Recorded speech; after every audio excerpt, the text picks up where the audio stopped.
இங்கே பாரு, நான் அந்த பொம்மை உனக்கு எதுக்கு வாங்கி கொடுத்தேன்? அந்த பொம்மை உனக்கு எதுக்கு வாங்கி கொடுத்தேன்? ஆ, பிச்சு போட்டால் கூட நான் ஒன்றும் சொல்ல மாட்டேன் சொன்னேனா இல்லையா?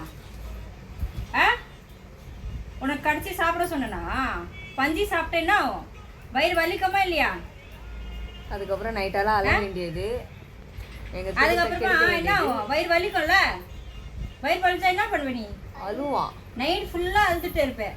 நாங்கள் என்ன பண்ணோம், என்ன ஆச்சு குழந்தைக்கு எது ஆச்சு சொல்லி நாங்கள் உட்காந்துட்டு இருக்கணும். அதுக்கப்புறம் நீ காலையில் ஆய் போயிட்டு வந்து நல்லா நிம்மதியாக தூங்குவேன். இதுதான் உன் வேலையா? இதோட பொம்மை வச்சு விளையாடணும் சரியா? இதோட 5வது பொம்மை அவன் பண்றது இந்த மாதிரி. எல்லா பொம்மையும் என்ன பண்ற நீ?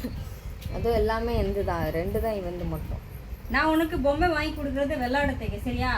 கடிச்சு சாப்பிட தைக்கல. உனக்கு சாப்பாடு போடல, மேலே பார்க்குறான். எங்க இருக்கு உன் பொம்மை? அந்த மேலே யார் வச்சத?